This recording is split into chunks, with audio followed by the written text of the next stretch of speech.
shifting to allow space, front and centre, for fatherhood. The other person to whom I dedicate this collection of letters is my dad, a magnificent man who brought nothing but warmth and a gentle undercurrent of idiocy to not just my childhood and that of my siblings, but also to that of our delighted friends. A man who often felt more like our taller, hairier brother. A man who, despite working long hours to support his family, never really felt absent. A man whose greatest words of advice to his children, which he repeated so very often but to my eternal frustration never put down in a letter, were, "Don't talk to strangers unless you know them, and don't answer the phone unless it rings." Wise words indeed. It is no exaggeration to say that I hit the jackpot when it came to parents, and my dad will always be the dad that I strive to be. I can only hope that my children feel something even vaguely similar should they ever choose to walk the same path. It was in April of 2010 that my wife and I walked gingerly out of the maternity ward with our first son. 6 months later, filled with a different kind of dread, we carried our 6-month-old boy into a different hospital to be faced with what appeared to be the shell of my father, unable to communicate after suffering a stroke that devastated and still affects us all to this day. Those fraught hours, days, weeks and months that followed were the toughest I have experienced. And it's only now, almost a decade later, that I'm realising just how worried I was to have almost waved goodbye to him, just as my son, whom I so desperately wanted to experience the joys of knowing my dad, was entering the world. Thankfully, he's still with us in 2019, and my dad's remaining good hand can now be found either kneading dough or loosely clasped around his throat as he's doubled up with laughter. A pose that predates the medical emergency by decades and now serves as proof that the stroke failed to strip him of the most important bits.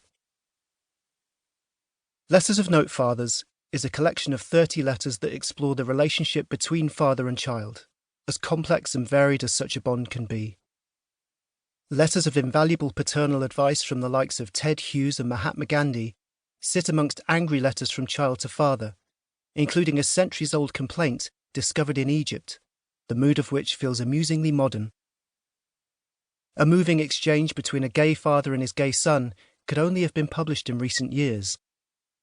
Unlike the correspondence from 2016, in which father and son share their fears around increased police brutality in the US.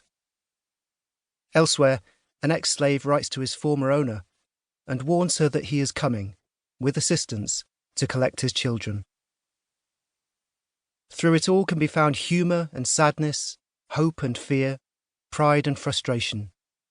An emotional journey not unlike fatherhood itself. Shaun Usher, 2020.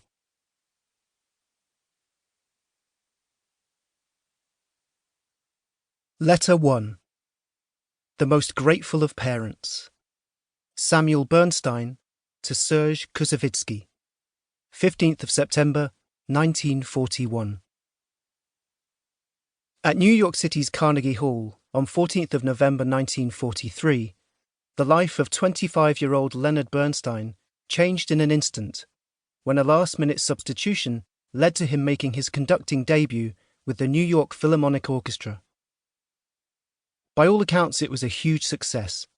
So much so, in fact, that the next day he was famous, thus accelerating a glittering music career that would span decades and continents and see him held aloft as one of history's greats.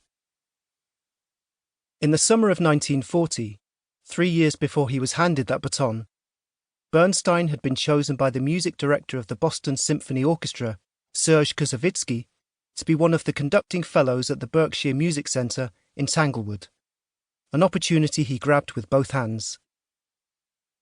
Koussevitzky became Bernstein's idol and mentor, his love for music intensifying to the point where it was all he could think about.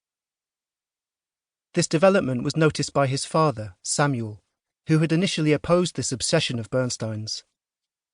In September of 1941, acutely aware that his son was destined to continue on this path, he wrote a letter. Read by Mark Strong. September 15th, 1941. Dr. Serge Koussevitzky.